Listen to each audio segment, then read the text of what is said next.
Hi everyone, I'm Nicole. I'm a relationship and intimacy coach, and today I'm going to be talking about revolutionary relationships.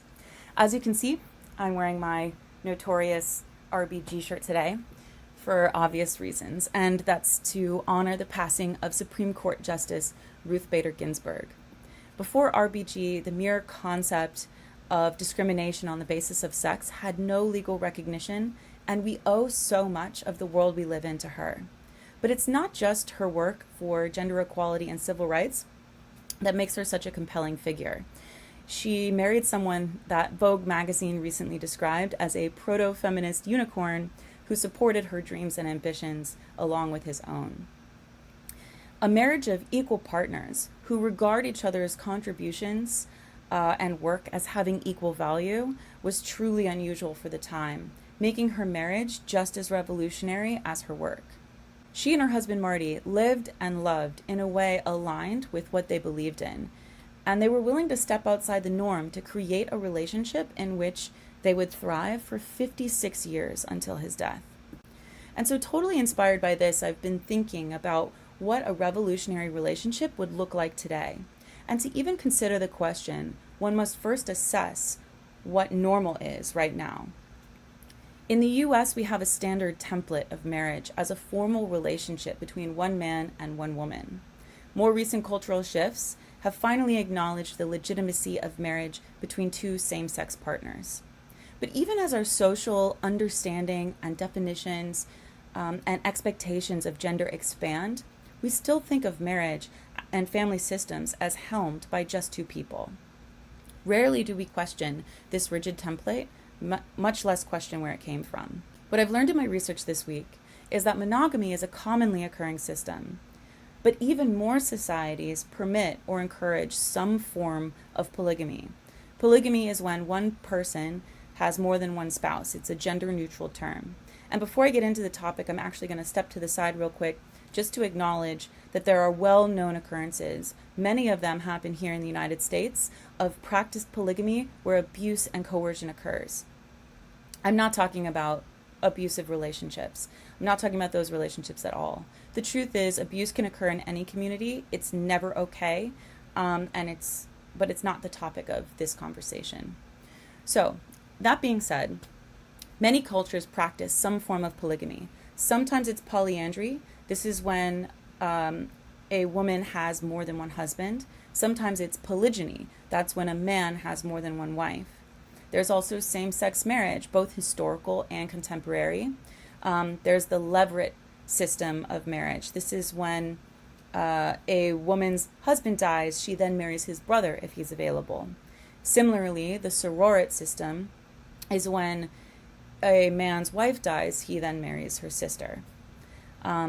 There's also something called ghost marriage, which is not super relevant to this conversation, but it's really interesting nonetheless. And one of the least common marital arrangements is something called fraternal polyandry. And this is where brothers share one wife with each other. There's a cultural anthropologist by the name of Kimber McKay, whose work I've been looking at this week. And she studies marriage and family systems of societies all over the world. She once spent a year immersed in the culture of a remote village in the Nepalese Himalayas who do practice fraternal polyandry. She found that for the people who live there, land and resources are scarce and precious, and the advantage of this marital system is that the family's estate is maintained and intact generation to generation. The division of labor usually involves one husband away engaged in pedestrian trade, another is tending yaks way up in the pasture, and another is responsible for the agriculture that sustains the family and their neighbors.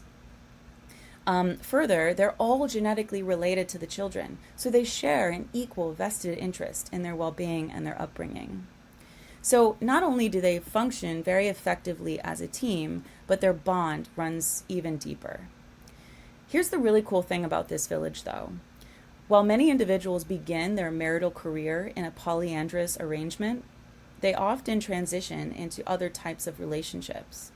Some members of the community are monogamous, some are polyandrous, some are polygynous. Again, that's when one man has multiple wives. There's no single way of arranging relationships. There's no single set of ideas. There's actually a great deal of flexibility. What kind of relationship you start out with and what kind of relationship you end up in completely depends on your personality. This is a culture that is very candid and respectful of the fact that not all men and not all women are going to be well suited or even interested in the same marital systems. They have no negative assignment towards choosing one style for oneself over another or transitioning from one style to another. There's no value judgment. There's no guilt or shame attached to those decisions. As a society, they're characteristically compassionate, empathetic, and wise. And wouldn't you know, they live longer. They have a very long average lifespan relative to other societies, such as the United States. And from the perspective of long life, they're comfortable with the fact that needs change, that what works for someone at a young age may change in later adulthood. All societies put into place some sort of system or systems regulating the relationships among spouses, in-laws, and children. But that's about the full extent of what we have universally in common. My point with all of this is that our assumptions about what's natural, which is to say what's normal, are just assumptions. Imagine if you lived your life and made your choices as though they would go completely unchallenged by the society in which you live. Ruth Bader Ginsburg did that. Not long ago, a woman's place in the home and her inferior status under her husband was normal because it was thought to be natural. But she and her man just did what was right for them, fearlessly and without asking permission. And look at the doors they opened for generations to follow.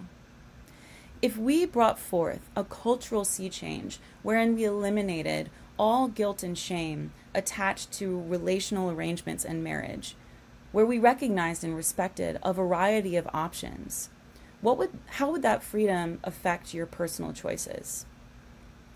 What ideas about marriage and family exist that are uncomfortable for you and that box you in? What responsibilities are yours by choice and which were assigned to you by some nameless authority? And what holds you back from rebelling with radical authenticity? What rules and judgments do you uphold that maintain our culture's rigid definitions? What role do you play in the subjugation of other people's options as well as your own? And what would it cost you to shift your thinking toward a more flexible, empathetic, and accepting attitude towards life partnership? As always, if you feel in your heart that life could be cooler, I invite you to hit me up. I love helping people with this stuff. I love helping people find the courage to be who they really are and get what they really want, especially in matters of the heart. It's my little way of trying to make the world a better place. It's my own little revolution that I invite you to join. And so with that, rest in power, RBG. Thank you so much for everything.